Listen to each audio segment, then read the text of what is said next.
자유한국당을 살려낼 칼을 들이고 내 목부터 쳐라고 하겠습니다. 그 칼은 2020년 총선 공천권에도 영향을 줄 수 있는 칼이야. 김종인 모델보다 더 강해요. 꿈에도 그리던 홍 대표 체제가 이제 끝났기 때문에 그 누구라도 나와서 당대표가 되면 우리 당 지지도 한 10%는 오른다고 생각을 합니다. 생각보다는 우리나라에 훌륭한 분들이 많아서 아주 다양한 분들이 후보군으로 추천이 돼서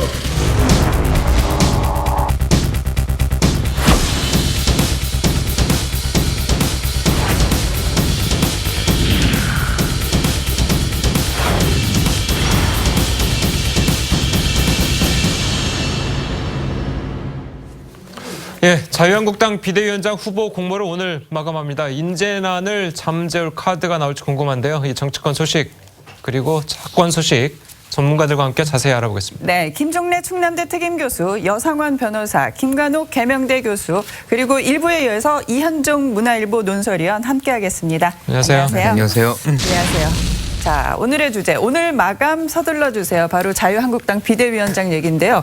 어떻게 비대위원장 윤곽이 조금 나오고 있습니까? 그렇죠. 지금 뭐 40명 정도가 거론이 일단 됐고 거기다가 6일부터 8일까지 공모를 했잖아요. 그러니까 아마 뭐 어림잡아 수백 명의 상태가 아닌가. 그런데 이제 거론된 분들이 문제는 이제 대다수가 고사를 하고 있다. 그렇죠. 거절을 했다는 그런 부분이고 결국엔 그렇다 그러면 이제 축약이 되는데 어떤 식으로 될 것이냐. 그러니까 공모한 부분들은 따로 심사가 되겠지만 일단은 40명 거론되는 분들 중에는 고사를 안 한 분들 중심으로 이제 축약이 되는 거 아닌가. 그렇다고 보면 지금 대부분은 고사를 하셨어요. 지금 김병준 전 총리 후보죠. 후보만 고사를 지금 안 한 상태이기 때문에 그렇죠. 그 가능성이 제일 높은 거 아닌가 이런 생각이 좀 듭니다. 이국종 의사도 이제 고사를 하셨잖아요. 그렇죠. 이국종 지금 뭐 그 교수는 사실 저는 자유한국당에서 왜 이 이름이 들벅거리지는 자체도 지금 의심스러워요.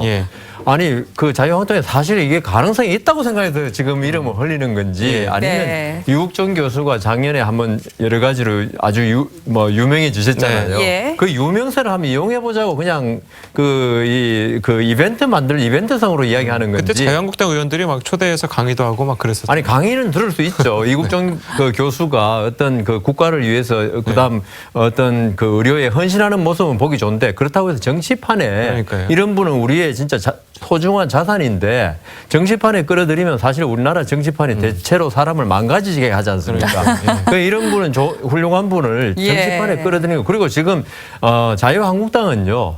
난파하는 배에 지금 선장을 구하는데 이국종 교수가 과연 난파선에 탔던 사람을 구조한 적은 많지만 난파선 자체를 구조한 적이 없기 때문에 이거는 조금 다른 문제다. 좀 신중해야 한다. 저는 이런 생각합니다. 말씀하신 것처럼 이 이국종 이 아주대 교수님이 이 저희 TV조선과 인터뷰에서 고사 이유를 밝혔습니다. 한번 들어보시죠.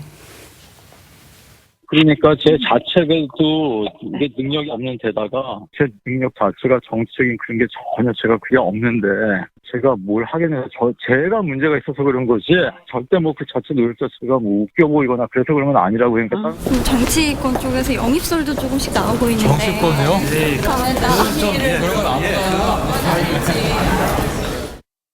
교수님 어떻게 생각하십니까? 저는 요즘에 그 한국당에서 거론되거나 비대위원장 모시기를 둘러싼 여러 가지 확인되지 않은 뉴스인데 하여튼 보도를 보면 일종의 그 봉숭아 학당의 담임 선생 모시기 같은 느낌을 들어요. 아니 이국종 씨 같은 경우만 해도 제가 사람 구하는 의사지 정당 구하는 의사가 아니고 정치인 치료하는 사람이 아니지 않습니까? 그리고 아무 생각이 없는 사람을 저렇게 거론해서 그것이 그분의 살아온 인생에 대해서 조금 더 훼손되는 건 아닌가 그런 생각이 들고 덧붙여서 말씀드리면은 그 김성태 대표 권한대행이 그 김종인 모델을 보다 더 강해야 된다고 이건 잘못된 인식이에요. 왜냐하면 말이 좀 길어지겠습니다만은 김종인 씨를 민주당에서 할 때는 총선이 있어서 질 것 같다는 위기감 속에서 모신 거예요. 근데 이번에는 총선에서 속칭 말하면 괴멸된 상태에서 모실 때는 선후관계가 다르다. 그다음에 그때는 문재인 대통령 지금은 대통령 그 당시에는 이제 의원이셨겠죠. 그 의원이 뒤에서 버텨가면서 어느 정도에 대해서는 거의 재량권을 줬단 말이에요. 그래서 이해찬 무슨 뭐 전병헌 의원, 문희상 의원, 무슨 유인태 의원 등등해서 기라성 같은 분들을 공천 탈락을 시켜도 조금의 잡음은 있었지만은 그냥 넘어갔단 말이에요. 그런데 지금 누가 와서 갔다 치면 그분에 대해서 반발할 사람들이 오히려 굉장히 많을 것 같은데 그게 성공한다는 보장도 없단 말이에요. 또 하나는 요건 좀 대단히 김종인 씨한테는 실례가 될지 모르지만 김종인 당시 비대위원장에게는 내가 이걸 잘하면 나에게도 뭔가 정치적인 성과 가시적인 입지가 있단 말이에요. 내가 한번 나라를 위해서 한번 더 기여한다든가 국회의원을 한다든가 뭐 이런 게 있는데 지금 아무 메리트도 없이 가서 누가 가서 뭘 그걸 한다는 말이에요. 그러니까 이런 식으로 해서는 안 되고 그 당시엔 또 문재인 당시 의원께서는 지금은 대통령이시지만은 그 당시에는 본격적으로 했지 저렇게 무슨 국민적인 무슨 심포지움을 하듯이 공무 절차를 밟아서 하는 이런 일은 정당사상 보지를 못해요. 그러니 어느 누구 말대로 본인들끼리 그냥 엄청나게 무슨 교황을 뽑듯이 난리를 쳐서 거기서 토론도 하고 그냥 서로 간에 비난을 하든 자성을 하든 한 끝에 무슨 윤곽이 나오고 그 개념에 맞게 사람을 뽑든지 말든지 이제 아무렇게나 생각하다가 무슨 뭐 하는 듯한 성의 없는 그러면서 인기만 얻으려고 하는 홍보 효과만 노리는 듯한 자세로 실제가 어떤지 간에 접근해서는 절대 불가능하다고 생각합니다. 그 이국정 교수 카드도 상당히 이제 깜짝 놀랄 만한 카드인데 더 놀랄 만한 분이 또 언급이 되고 있어요. 유시민 작가를 비대위원장에 모시자. 이런 말까지 나왔거든요. 그러니까 뭐냐면 이제 이런 그 관점이 그런 거죠. 뭐 김 교수님 이야기해 주셨지만 이제 자신들이 어떤 문제가 있으니까 외부의 유명한 분들의 어떤 유명세를 좀 사오겠다는 거예요. 그분들이 정말 진정으로 모셔오겠다는 뜻이 아니라 그 유명세를 사와서 지금 인기가 없으니까 그 인기를 좀 올려보겠다. 이제 이런 이제 접근 방식이거든요. 그러니까 뭐 지금 사회 유명한 분들은 다 거론하지 않습니까? 뭐 저기 거론 안 된 사람은 저명 인사가 아니라고 할 정도로 지금 모든 인사들이 다 거론되고 있는 상황인데 저는 문제는 접근 방식이 좀 다르게 봐야 된다 봅니다. 왜냐? 지금 사실은 인물이 없어서 자유한국당이 망했다 이런 저는 생각이 아니에요. 왜냐? 기본적으로 자신들이 뭘 해야 될지 몰라서 지금 저런 거죠. 즉 정체성이 없다는 거예요. 그러면 지금 국회의원들 113명 중 다 저 어떤 지역에 가면 날고 뛰고 하는 사람들입니다. 그럼요. 국회의원 된다는 게 쉽습니까? 다 훌륭한 인재들이에요. 그러면 먼저 뭘 해야 될지부터 스스로 논의를 좀 해야 됩니다. 그래서 어떻게 하면 보수 정당이 가야 할 길을 어떤 길이다. 그것부터 먼저 제시를 하고 그런 논의가 있어야 되는데 근데 문제는 그런 논의 이전에 이미 또 친박 비박 싸움만 있으니까 오죽했으면 저렇게 하겠습니까만은 그러나 지금 이 한 순서 자체는 아무리 유명한 사람이 와도 제가 볼 때는 뭐 세계적 유명한 사람이 와도 자유한국당은 구하기 힘들 겁니다. 그러니까 말씀하신 것처럼 누군가 이제 비대위원장이 나서면 정말 그 정권을 발휘할 힘이 있어야 되는데 비박과 친박 지금처럼 이렇게 나눠서 싸우는 과정에서는 누가 나서도 이게 가능하지가 않다라는 쉽지가 않은 거죠. 그러니까 유시민 이제 전 의원 같은 경우 거론되는 것이 저는 그만큼 절박하다는 것의 반증이라고 봐요. 그러니까 상상력을 총동원한 거죠. 그런데 이것이 틀린 것이냐? 그럼 그렇지는 않아요. 2014년으로 우리가 돌아가면 통합민주당도 그만큼 절박했고 그래서 어떻게 보면 상대 정당이죠. 적의 정당인 정권을 만들었던 1등 공신이 김종인 당시 비대위원장을 영입한 거거든요. 그렇죠. 그러니까 이거는 상상력을 총동원한 거 반대 측에 있었던 분을 모셔온 거예요. 그러니까 뭐 유시민 전 의원도 불가능한 건 아니고 예컨대 저는 뭐 손학규 전 대표 같은 경우도 가능하다고 봅니다. 근데 중요한 건 지금 여러분 말씀하셨지만 사실상 그 능력을 줄 수 있느냐의 문제예요. 정권을. 그러니까 그래서 이제 김성태 대행이 뭘 주냐면 그러면 공천위원장까지 연결시키겠다. 그렇게 되면 이제 공천권을 나중에 담보받는 거니까 그만큼 무게중심이 거기서 쏠리는 거죠. 그래서 힘을 발휘하게끔 하는 건데 사실상 그것도 쉽지 않은 것이 문제는 우리가 이제 뭐 카리스마 다 있다 치고요. 김종인 전 비대위원장처럼. 한 가지 중요한 거는 그 2014년에 민주당 같은 경우는 그 저항 세력이 그렇게 크지 않았어요. 그러니까 문재인 당시 대표가 당을 전체적으로 통할하는 그런 구조였던 거 반해서 지금은 사실상 친박계가 60%에 뭐 넘나드는 그런 수적 우세를 점하고 있거든요. 그래서 어떤 형태로든 저는 뭐 이 갈등 상황에서 경쟁을 하게 되면 비대위원장이 누가 된다고 해도 친박계들의 어떤 뭐 이 압력이라든가 견제라든가 뭐 이런 것들이 뭐 굉장히 거세질 수밖에 없고 실질적으로 비대위원장이 정권 행사 받았다고 해도 실행이 가능하지 못한 상황이 갈 수가 있다 이렇게 봅니다. 자, 김병준 국민대회 교수도 지금 비대위원장에 강력하게 지금 거론이 되고 있는 상황인데요. 지난 1월에 있었던 발언 한번 들어보실까요? 때로는 말이죠. 때로는 정말 어떤 메시지를 전하고 싶어서라도 무슨 무대 위에 한번 올라가야 되나 이런 생각을 할 때가 있어요. 무대라고 하는 건 결국 이제 정치 현장에 나선다는 이야기죠. 그러고 싶을 때가 있거든요. 정말 마이크를 한번 잡고 싶은 그런 생각이 들 때가 많아요. 이쪽 당이든 저쪽 당이든 아니면 무대가 열리면 그 무대에 못 올라갈 게 뭐 있냐 이런 생각이 있죠.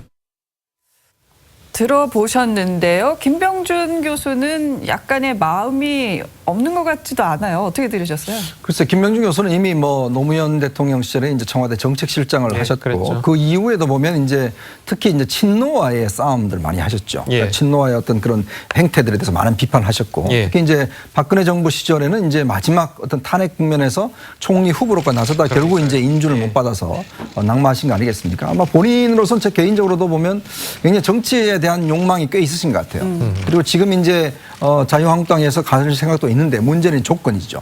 왜냐하면 사실은 지금 총선이 한 22개월 남았지 않습니까? 그럼 지금 총선이 그렇게 많이 남았는데 이전에 우리가 이 자유한국당 비대를 보면 김희옥 동국대 총장이라든지 임명진 목사라든지 이런 걸 보면 실제 그냥 출당시키는 것 이외에는 할 수가 없었습니다. 그런데 그분들 다 돌아왔잖아요. 거의 다. 그렇죠. 이제 그런 상황이라면 본인이 그 똑같은 것을 반복하고 싶지는 않을 겁니다. 그럴 거면 실제 그럼 어느 정도까지의 권한을 줄 거냐. 아까 이야기했듯이 정말 공천권을 약속을 할 것이냐. 이런 문제까지 이제 논의가 될 텐데 문제는 쉽지가 않습니다. 이게 당이란 게 한 사람의 결정으로 되는 게 아니잖아요. 당원들도 있는 것이고. 그렇죠. 그렇기 때문에 아마 좀 머뭇거리는 게 아닌가 싶습니다. 그리고 시간도 좀 많이 남지 않았나요? 너무 22개월이면 22개월이면요. 정말 뭐 대표 22개월 동안 예전에 민주당은 수십 번 바뀌었습니다. 그런데 김병준 교수 같은 경우에 아까 우리 김종래 교수님도 말씀하시고 하셨지만 힘을 실어줄 사람이 과연 있을까? 지금 뚜렷하게 지금 나타나지 않고 있어요. 왜냐하면 그 자유한국당 자체가 지금 풍지박산난 마당에 김병준 교수 모셔온다고 해서 당신이 모든 걸 다 해라. 한다고 해서 누가 지금 그 의원들이 들을 리도 없죠.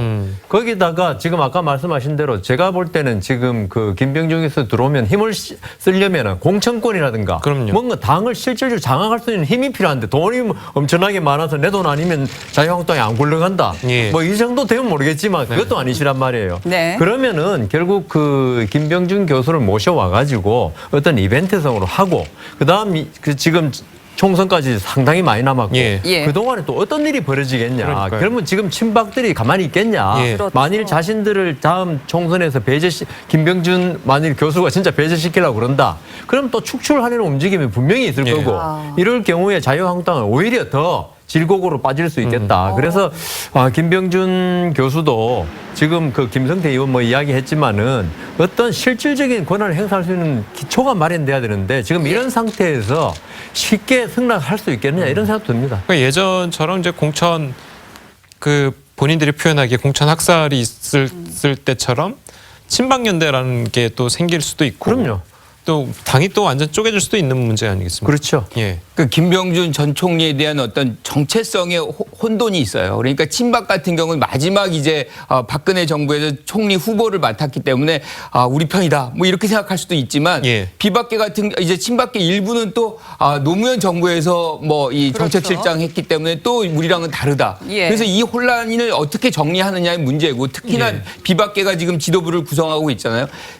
김병준 전 총리가 왔을 때 후보가 왔을 때 어떻게 우리랑 관계를 형성할 것이냐에 대한 어떤 고민도 분명히 있기 때문에 지금 거절 안 한 분이 김병준 전 총리 후보 딱 한 명이지만 그럼에도 불구하고 어떻게 할지는 아직 미지수라고 저는 봐요. 그러면 종합적으로 단도직입적으로 한번 여쭤보겠습니다. 누가 이 자유한국당을 이끌어야 할까요? 어떠한 덕망과 자질이 필요한 분이 오셔야 될까요? 그 어려운 질문을 저한테 하시는지 모르겠는데 저는 누가 될지는 모르겠는데 저라면 그냥 물어보셨으니까 참 답변 안 할 수도 없고 정치권의 비대위원장을 정치를 모르는 사람이 해서 과연 되겠느냐.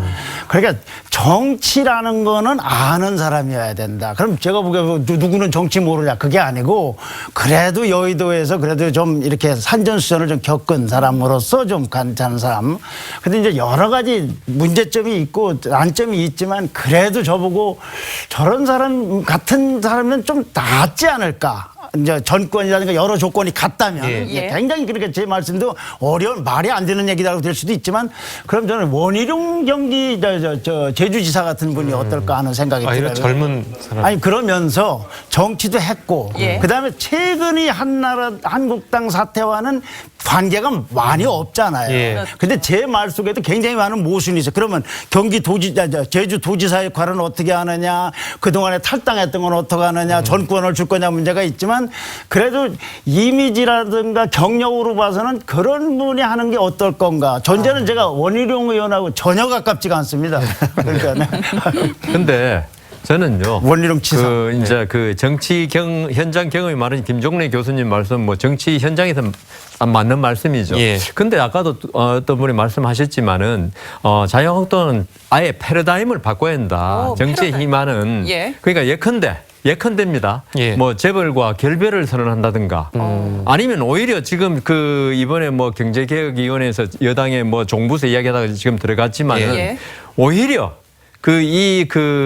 지금 여당보다 더 강한 개혁 드라이브를 내세울 수 있는 그런 패러다임을 만들어 놓고 그 패러다임에 적합한 인물을 모셔오는 게 저는 지금 자유한국당이 좀 그래도 살아나는 방법이 아닐까. 지금 이 상태에서 제 생각에는 아까 실례되면 교황이 와도 잘 안 될 것 같아요. 근데 여 변호사 말씀에 조금 다른 거는 그와 같이 말씀하신 거를 만들어 놓고 하는 게 아니라 사실은 정치력을 가진 비대위원장이 그걸 만들어 가야 되는 측면도 있는 거죠. 김종인 비대위원장도 자기가 정치를 해가면서 만들어낸 측면도 많이 있거든요. 옳든 그러든 또는 비판도 많이 받았지만 그래서도 정치를 조금은 아는 분, 저희들 같은 그냥 구경만 하는 사람이 아니라 그런 게 아닌가 하는 생각이 저도 정치를 모르는 분이 와도 된다는 게 아니고 자유한국당의 지금 이 위기를 자꾸 사람 바꿈으로써 탈피하려고 그러는데 그거는 미봉책에 불과하다. 그게 왜냐하면 자유한국당이 국민들한테 마음을 못 얻으면요. 제 생각에는 어떤 분이 와서 하더라. 아까 교황이라고 그랬는데 와서 하더라도 일시적으로 효과는 있을지 몰라도 장기적인 효과가 없기 때문에 자유한국당 자체가 지금 더민주당보다 더 좀 개혁적인 마인드를 가서 젊은 층, 서민층의 마음을 얻어야 한다. 그 이후에 그 패러다임에 맞는 정치를 아는 분이 오면 금상첨화가 되지 않겠는가. 다른 두 분은 어떤 의견이세요? 참 답이 많이 없는데 어쨌거나 제가 뭐 경험적으로 볼 때는 사실 지금 모든 패러다임을 바꾸기에는 굉장히 어떤 상황적으로 힘들 것 같아요. 그렇다고 한다면 지금 현재 위기를 극복한다고 한다면 일단 좀 정치를 아는 분이 오는 게 저는 낫겠다. 왜냐하면 사실은 친박 비박도 모르고 오면 도대체 누굴 쳐야 할지도 모르는 것이고 뭐 아무것도 모르는 상황이 오면 그냥 휘둘리다 맙니다. 이 정치하는 분들요. 이 보통 분들이 아니에요. 가만 보다가 또 자기가 불리하다 싶으면 또 이제 마이크 잡고 또 공격하기 시작하거든요. 그러니까 그런 것들을 좀 읽어야 할 수 있는 또 그렇다면 국민적 좀 지지도는 있어야겠죠. 이제 그런 분인데 참 그런 분이 제 머릿속에 떠오르는 분이 별로 없어요. 저는 뭐 누가 와도 어렵다. 그러니까 이문열 작가 얘기했던 것이 거의 정답이라고 생각해요. 장례를 치러야 되는데 거부를 하고 있다. 즉 창조적 파괴를 하고 잿더미에서 다시 시작해야 되는데 지금 뭐 2년 남긴 임기를 가진 국회의원들이 그걸 전면적으로 거부하고 있는데 그 쇄신을 누가 와서 어떤 권한으로 할 수 있겠느냐. 사실상 저는 한 뭐 적어도 6개월 내로는 어떤 희망의 단초를 찾기 굉장히 어려운 상황이 진입해 있다. 이렇게 생각합니다. 참 숙제가 어려운 것 같습니다. 다음 주제로 한번 가볼까요? 민주당 얘기를 좀 해보면요. 자, 민주당 당권 레이스가 이제 본격화가 됐잖아요. 이제 이해찬 의원이 정말 친노의 좌장이라고 아직까지는 좀 이렇게 불리고 있잖아요. 그렇습니다. 이해찬 의원이 과연 당권 레이스에 도전을 할 것이냐 말 것이냐가 지금 민주당으로서는 최대의 관심인데 어떻게 보십니까? 그러니까 이걸 보는 지금 관점이 당내에서도 좀 여러 가지 좀 갈리고 있는 것 같아요. 왜냐하면 이해찬 의원이 이제 나서겠다 하는 것은 당의 장악력을 높이겠다. 즉 어떤 문재인 정부가 성공하기 위해서 당내에서 뭐 대권 주자라든지 뭐 등등 이런 어떤 논란을 좀 잠재우고 뭔가 그립을 좀 강화하겠다. 이런 차원이거든요. 그런 차원으로 본다라면 이 좌장인 이제 이해찬 의원이 나서서 뭔가 좀 당을 장악해야 됐다는 생각을 가질 수 있는데 문제는 당내에서 과연 그런 것들을 요구를 할 것인가. 왜냐하면 사실 뭐 여당이라는 게 일사불란하면 좋지만 지금 사실은 모든 개혁과 이런 것들이 일사불란 안에서 안 된 게 아니지 않습니까? 즉 야당을 갖다 제대로 못 이끌어서 지금 이런 문제가 생긴 거거든요. 모든 지금 문재인 정부가 이야기한 검경수사권 조정 그다음에 헌법 개정 등등 이걸 보면 당내가 통일 안 돼서도 안 된 게 아닙니다. 야당을 못 설득해서 못 된 거거든요. 거거든요. 자, 그러면 거기에 오히려 이해찬 의원이 나설 경우는 더 야당을 자극할 수 있지 않겠는가. 이런 반론이 있어요. 예. 더군다나 지금 문희상 의원이 지금 국회의장에 내정돼 있죠. 예. 자, 그리고 이제 당은 그럼 이해찬 의원이 나서죠. 그럼 너무 올드보이들이라고. 그렇죠. 이게 뭐 나이로서 뭐 따진 건 아니지만 그러나 예. 당이 좋을 때, 인기 좋을 때 개혁을 해야 돼요. 그렇지 않으면 이 인기 좋을 때 그냥 우리가 해도 되지라고 이야기하면 결국 국민들은 오만하게 비출 수밖에 없거든요. 그러니까 그런 것들이 실제로 내부에서 지금 이론이 많기 때문에 이해찬 의원이 아마 나서고 싶은 마음은 솔직히 계신 것 같아요. 네. 그렇지만 빨리 결단을 못하는 이유도 저는 거기에 있다고 봅니다. 이해찬 의원의 출마 여부가 상당한 또 득과 실이 있을 것 같아요. 어떠한 점 또 이면에는 그렇죠. 어떠한 점들이 있을까요? 그러니까 지금 김부겸 변수가 하나 있었는데 김부겸 변수가 상당히 이제 사그러들었잖아요. 그렇죠. 이제 마지막 남은 변수 중에 하나가 이해찬 변수인데 나오게 되면 아무래도 그때 지금까지 유지되었던 그 위상 뭐 이런 그릇의 크기 뭐 이런 것들이 있기 때문에 굉장히 판 전체를 흔드는 그런 효과는 분명히 나올 것 같습니다. 그런데 지금 말씀하신 대로 사실 조금 더 중요한 거는 지금 임기가 거의 대통령 임기와 딱 오버랩되는 그 지도부거든요. 어떻게 하면 정부를 잘 이제 지원하고 지지하고 국정을 쇄신하고 특히나 여전히 여소야대예요. 그래서 포용을 하고 뭐 이런 어떤 상호 모순된 실천력과 포용력을 같이 갖추는 그런 어떤 지도력을 이 겸비한 그런 어떤 사람을 요구하는 그런 상황이기 때문에 조금 뭐 이 이해찬 전 대표가 만약에 이제 들어오게 되면 그런 부분에서 과거의 어떤 행태를 보게 되면 조금 더 당 장악력은 강해질지 모르지만 조금 더 문제 해결적이라든가 소통의 문제 이런 부분에서는 약간 좀 취약성이 좀 더 나올 가능성도 없지 않아 있다. 저는 그렇게 생각을 합니다. 저는요, 그 이해찬 의원 뭐 정치력도 좋고 당 장악이 좋겠지만은 아까 우리 그 이현정 의원 말씀대로 지금 그 민주당은 사실 대통령 인기가 워낙 높고 그다음 남북 정상회담 이런 데 지금 묻혀가지고 지금 개혁이란 말은 지금 자유한국당만 해당되는 것 같이 나오고 있어요. 그런데 사실 민주당이 지금 촛불 민심으로 계속 승승장구해가지고 본래 제 야구를 좋아하는데 야구팀이 이기면 있죠. 그 안에 문제점이 안 드러나요. 그렇죠. 그래가지고 이게 오랜 시간 반복되다 보면 그게 나중에 잘 안 될 때 약점으로 드러나가지고 그 팀이 아주 약팀이 되더라고요. 예. 그래서 제 생각에는 민주당이 지금 잘 나가고 있지만 이때야말로 민주당이 지금 뭐 계속 집권하기를 원하겠죠. 그렇게 진짜 원한다면은 정말 개혁을 해야 됩니다. 민주당이라고 해서 약점이 없겠습니까? 그 정당 내부의 문제점이 없겠습니까? 그리고 그 민주당이 지향하는 이념 정책 이런 게 다 옳은 건 아니거든요. 이걸 갖다가 아까 대야당 관계도 그렇지만 민주당도 개혁을 하기 위해서는 이해찬 의원 물론 훌륭하지만 개혁을 진짜 할 젊은 피를 수혈해가지고 진짜 장기 집권을 하려면 그렇게 해야 한다. 그래서 그러니까 일각에서는요. 이해찬 의원이 친노의 좌장은 맞지만 과연 친문의 좌장이냐라는 얘기도 나와요. 왜냐하면 얼마 전에 물론 해체가 됐지만 부엉이 모임이라고 굉장히 친노 핵심들이 모인 그런 모임이 있지 않았었습니까? 거기에 이해찬 의원이 빠져 있었거든요. 그 부엉이 모임이라는 게 이제 달리 해석을 하면은 자기네들 지키기 위한 모임의 성격이 그렇죠. 컸지 문 대통령을 지키기 위한 문 대통령은 가만히 계셔도 국민적 인기가 높은데 누구 지킬 필요도 굳이 그렇게 한 40명이 지킬 필요도 없는데 저것이 아마 큰 변수가 될 겁니다만은 아까 말씀하신 대로 친문만이 아니라 어찌 보면은 범친노의 좌장이라고 할 수가 있겠죠. 그런데 이번 전당대회에서 나는 민주당에서 누가 어떤 사람이 돼야 되느냐는 당위로는 모르겠지만 적어도 제가 이 보도라든가 이렇게 주워듣는 얘기나 이렇게 분석을 해보면 역시 문 대통령의 의사가 제일 중요하지 않나. 그러나 대통령이 노골적으로 누구 이렇게는 하지 않지만 여러 가지 행간을 보면은 이게 저렇게 가고 있구나라는 느낌이 있지 않겠습니까? 그런데 그때 문 대통령은 뭘 고민할 것 같으냐? 첫째는 아마 대야 관계 같은 걸 좀 생각을 할 거예요. 이제 원만한 대야 관계. 그다음에 차기 총선으로 가는 과정을 어떻게 정치적으로 유연하고도 무난하게 또 통치권을 잘 보좌하는 쪽에서 이렇게 관리할 사람이 누구냐. 그다음에는 이제 단기적으로 이번 개각도 있지만 언젠가 있을 큰 개각이 있을 때 어떻게 용인을 할 것이냐.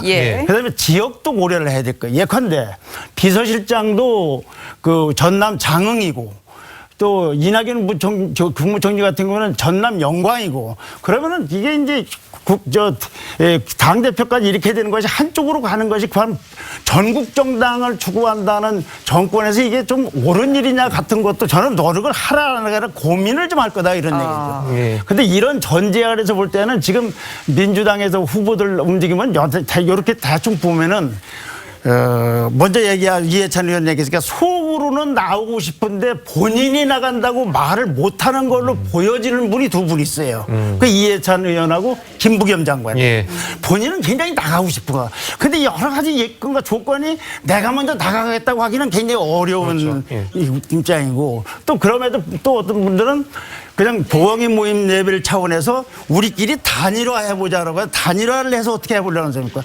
어떤 분은 나는 단일화 말고 나 혼자 나가서 그냥 해보겠다는 몇 사람이 있을 거고 이런 큰 이렇게 이제 다양한 움직임이 이제 앞으로도 계속이 되겠죠. 이제 금명간 이제 개각도 되고 뭐 이렇게 되면은 그런데 아마 결국은 이런저런 과정을 겪어서 김부겸 장관과 이해찬 대표가 둘이 조정을 하든지 둘이 겨루든지 그런 상황이 아마 제일 민주당으로서는 큰 이벤트가 되지 않을까 하는 생각입니다. 이런저런 생각과 뭐 제 나름대로 들은 얘기까지 감안해서 보면 알겠습니다. 자, 저희는 또 다음 주제로 넘어가 보겠습니다. 다음 주제는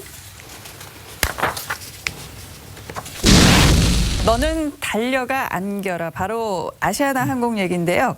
자, 아시아나 항공 기내식 대란 사태가 지금 갑질 논란으로까지 번져서 일파만파입니다. 오늘도 이 아시아나 직원들의 촛불 집회가 있다고 하는데요. 자, 이현종 의원님, 아시아나 항공 승무원들에게 박삼구 회장에게 달려가 안겨라. 그리고 사랑한다고 고백을 해라. 이러한 또 제보가 나와서 충격을 주고 있어요. 참 제 눈을 믿기도 힘들고 왜냐하면 사실 대한항공 사태도 보면 이게 처음에는 이제 뭐 물컵에서 시작됐다가 결국 이제 갑질론한 그 부인 이명희 여사의 이제 그 어떤 화면이 나오면서 이제 문제가 굉장히 확산이 됐었거든요. 근데 지금 아시아나 사태도 뭐 비슷하게 지금 전개가 되는 것 같아요. 이 문제는 사실 이번에 처음 나온 문제가 아니라 지난번 미투 파동 때 좀 이야기가 나왔었습니다. 당시에 이제 박삼구 회장이 직원들로부터 이제 뭐 이렇게 한 번씩 이제 찾아가면 뭐 이렇게 포옹을 한다든지 뭐 허그를 한다든지 이런 것 때문에 이제 논란이 돼서 그렇게 하지 않겠다고 해서 올해부터는 이제 행사도 뭐 취소한다고 했어요. 근데 지금 동영상이 이번에 나온 게 보면 이제 승무원 그 교육을 받는 교육생들이 막 무슨 기존의 노래를 개사를 해서 회장님을 향한 뭐 저희 찬가 비슷하게 하는 모습을 비춰줬지 않습니까? 근데 과연 이게 우리나라 정말 21세기에 우리나라 이 대기업에서 벌어질 수 있는 일인지 사실 좀 저는 믿기지가 않지만 그러나 결국 이 문제가 너무나 권위적인 어떤 회사의 경영 시스템 또 이 노밀 사태가 누구도 예견할 수 있었는데 불구하고 아무도 대안을 마련하지 못하고 결국 일이 터지니까 지금 수습되는 사태 이 사태가 결국 좀 맞닿아 있지 않는가 뭐 그런 측면에서 좀 문제가 제기가 되고 있는 것 같습니다. 얘기를 들어보면 저런 일들이 뭐 지금 최근에 일어난 게 아니고 예전부터 계속 이게 되었다고 그래요. 뭐 오면 옆에 가서 팔짱을 끼고 뭐 꽃다발 주고 이게 정해져 있다고 하더라고요. 이게 옛날부터 정해졌던 건데 왜 지금 와서 그동안은 왜 이게 드러나지 않았을까 이런 좀 궁금증도 있고요. 근데 제가 보니까 저는 이제 공직 생활을 오래 했는데 공직에도 이 정도는 아니지만 유사한 일도 꽤 있습니다. 어느 조직이든지 우리 그래서 그 회식할 때 꼭 용비어 첨가 없는다 그러잖아요. 그 우리 법원장님 최고입니다. 뭐 법원장님의 은혜 하에 우리가 잘 재판하고 있습니다. 뭐 이런 식의 말을 하는 데 꼭 있어요. 저는 그게 좀 낯이 간지러워서 못했는데 제 생각에도 이 박삼구 회장이 과연 이런 걸 지시했겠냐? 그거는 전혀 아니겠죠. 근데 박삼구 회장한테 잘 보이려는 층이 꼭 있고 이걸 여기서 출세하려는 그 간부들이 꼭 이런 일을 꾸미더라고요. 그런데 이제 보통 그런 용비어 첨가를 풀 때 이걸 제지하는 분도 있어요. 그런 거 하지 마라. 속이 뻔히 들여다 보이잖아요. 뭐 아까 제가 이야기했지만 사람이란 게 장점만 있는 사람 없어요. 다 단점이 있는데 마치 그 이야기 듣고 있으면 참 뭐 이거는 완전 무결한 사람을 비치거든요. 그래서 이번에 이런 사태가 터졌는데 저는 오히려 잘 됐다. 이런 일이 언젠가는 한번 터질 수 있었는데 비록 기내식으로 인해서 터졌고 대한항공은 물컵으로 터졌지만은 우리나라 재벌도 사실 관료화되어 있습니다. 지금 완전히. 그다음 공직 이런 데서 이런 문제가 이번에 전부 드러나가지고 이런 생산성하고 전혀 무관한 회장 개인의 신격화를 하는 이런 행태는 이제 없어져야겠죠. 그런데 논란은 또 하나가 더 있습니다. 박삼구 회장이 경험이 전혀 없는 딸을 상무로 입사시켜서 이 낙하산 논란이 불거지고 있는데요. 관련한 발언 한번 들어보실까요? 영원히 사회생활 안 한다는 것은 맞지 않다고 생각합니다. 그룹의 큰 위치에 적용하는 것도 아니고 참 우리 그룹으로 보면 아주 적은 회사죠. 비중도 적고 또 중요도도 적고 그래서 거기에서 훈련을 하고 뭐 인생 공부도 하고 사회 공부도 하고 경영 공부도 하는 게 낫지 않겠느냐. 예쁘게 봐줬으면 고맙겠습니다. 말씀하신 이 인생 공부, 사회 공부, 경영 공부를 상무로 하는.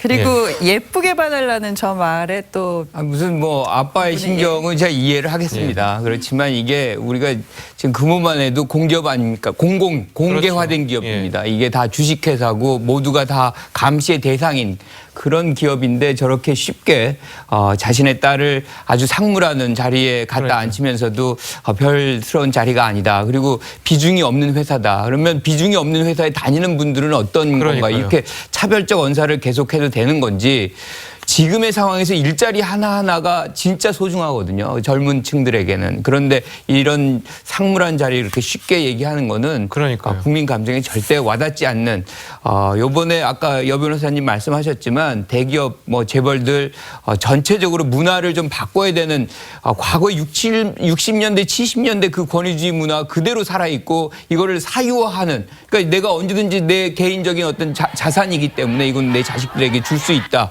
이런 것은 검증받지 않은 사람들한테는 이건 문제가 아주 큰 거거든요. 그 회사를 주식 산 사람한테는 손을 끼칠 수 있는 아주 가능성이 높은 얘기거든요. 그래서 이런 부분들도 우리가 좀 이제는 정리하고 이 재벌 총수들도 공개된 어떤 기준을 통해서 자기의 어떤 자녀들 취직을 시키려고 해도 그런 어떤 심사 과정을 꼭 거쳐야 되는 거 아닌가 이런 생각이 좀 듭니다. 자녀라도 능력이 탁월하고 가능하면 할 수는 있겠죠. 그럼요. 그런데 문제는 과연 능력이 검증이 전혀 안 된 사람을 딸이라는 이유만으로 지금 청년 취업난이 얼마나 심합니까? 이게 그것도 상무로. 그게 하는 것도 문제고요. 그래서 제 생각에는 이게 그리고 지금 재벌들이 제일 큰 문제가 지금 재벌들이 여러 갑질 나왔지만은 그 재벌의 기업을 자기의 사유물로 생각하는 게 제일 문제거든요. 사실은 이제 재벌 정도 되고 그다음 상장되면은 자기의 사유물이 아닙니다. 자기는 위임받아가지고 그 회사를 잘 키워가지고 투자한 사람, 주주들 아니면 또 직원들한테 어떤 혜택을 돌려주고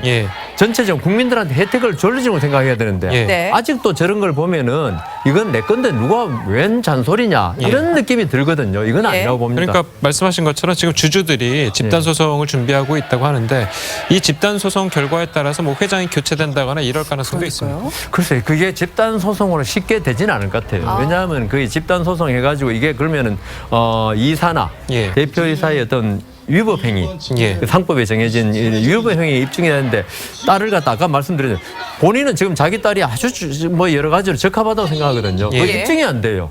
딸이 적합하지 않은지는. 그래서 소송은 할 수 있는데 그 어떤 상징적인 의미지 실질적인 결과를 받기는 힘들지 않을까 그런 생각이 듭니다. 참 일자리 구하는데 어려움을 겪고 있는 우리 청년들에게 저런 일종의 금수저 논란이 굉장한 박탈감을 불러일으킬 것 같아요. 최근에 최용비리 사태를 보면 자기 아버지가 은행장이기 때문에 또 정부의 고위직이기 때문에 다 취업을 하지 않습니까? 자, 그러면 그 사람들이 얼마나 될까요? 근데 그렇지 않는 우리 일반 시민들 입장에서 지금 우리가 뭐 청년 일자리 만든다 말은 많이 하지만 저렇게 공정하지 않는 상황에서 무슨 경쟁을 하겠습니까? 그런 면에 비춰본다면 정말 상무하려면 한 25년 정도 대기업에서 일을 해야 됩니다. 그 정도의 경험과 많은 어떤 거 있어야 되는데 문제는 뭐 저분이 갑자기 자기의 딸이라고 해서 지금 상무로 오르는 것 자체가 이거는 뭐 부적합하고 또 특히 이렇게 청년 실업이 지금 고조되는 상황에서는 정말 우리 어떤 젊은 층들한테 의지를 그런 꺾는 일이 아닌가 싶습니다. 근데 저는 그 뭐 이제 취업까지 그렇게 크게 볼 거 없이 요즘에 기내식 대란 때문에 시달리고 있고 또 올해부터는 안 한다고 하지만 작년까지 그렇게 그 회장님을 위해서 그냥 참 정말 하고 싶지 않았던 근데 여 변호사님 그건 인권 침해 논란은 없나요? 그렇게 할 경우에 하기 싫은 사람 억지로 시킨다면은 인권 침해죠. 문제가 될 것 같아요. 어떻든 간에 그렇게 했던 분들도 지금 상무로 입사한 분보다 더 나이가 어린 말하자면 대한민국의 딸들 아닙니까? 그럼요. 예. 그 사람들도 다 저렇게 좀 이뻐 좀 해주셨으면 좋을 텐데 하는 아쉬움이 있어요. 그 승무원들이 부모들이 볼 때는 어떤 생각이 들겠어요. 어째 남의 딸만 귀하고 내 딸은 안 귀하겠냐. 참 좀 안타까움이 좀 들어요. 예. 지금 뭐 화면에서도 이게 저게 나오고 있지만 말씀하신 것처럼 뭐 꽃 갖다 주고 뭐 옆에서 팔짱 끼고 이런 건 다 승무원들이 이제 하더라고요. 물론 뭐 저 회사에 승무원이 많은 건 사실이지만. 아니, 그러니까 이거를 매뉴얼화했다는 거 아닙니까? 그러니까 문제는 이거를 항상 거의 매월 누가 이제 본사에 온다. 그러면 이제 뭐 박상구 회장이 온다. 그러면 이런 매뉴얼식으로 누구는 어떤 역할을 맡아서 한다. 뭐 이게 지정이 돼 있다는 거는 자기 의사하고 반하는 경우가 굉장히 많을 수밖에 없는 거거든요. 이게 어떻게 보면 회사에 진짜로 열심히 일하려고 하는 그런 어떤 의욕이 생기게 하는 일인지 이 경영진 자체가 사실 이것에 책임을 지는 장면을 꼭 보고 싶어요. 그러니까요. 이 제왕적인 어떤 기업 문화가 바뀔 수 있는 정말 어떤 기폭제 같은 사건이 되지 않을까라는 기대감도 크거든요. 어떻게 보세요? 그러니까 이번에 저는 며칠 전에 미투, 북한에는 뭐 미투가 없다고 북한 사람이 자랑한다고 그래요. 그 미투가 없다는 게 인권이 없다는 거예요. 그렇죠. 네. 이게 미투가 밖으로 드러나는 게 인권 의식이 고양됐기 때문에 드러난 거거든요. 그래서 저는 이번에 대한항공 사건이라든가 아시아나항공 사건이 비록 불행한 일입니다. 그런 일이 있어서 안 되지만 그렇지만 우리가 그걸 기회로 해가지고 인권 의식이 더 고양되고 아까 우리 김정래 교수님 자기 딸이 귀하면 남의 딸 귀한 식으로 그게 바로 인권입니다. 인권 의식입니다. 재벌 회장이라고 해가지고 전부 내 사유물이 아니다. 직원들이 내 부하가 아니다. 나하고 동등한 협력하는 관계로 이런 의식을 가지면은 이런 의식이 없어질 것이다. 그래서 이번엔 비록 안 좋은 사태였지만 재벌이나 이런 높은 데 있는 사람들이 나보다 낮은 사람들을 나의 그 부속물로 생각하지 않고 나의 협력 파트너로 생각하는 그런 계기로 삼으면 앞으로 좀 우리가 대한민국이 좀 더 나은 사회로 발전하지 않을까 그렇게 생각합니다. 알겠습니다. 네 분 말씀 잘 들었습니다. 예, 고맙습니다. 감사합니다. 감사합니다.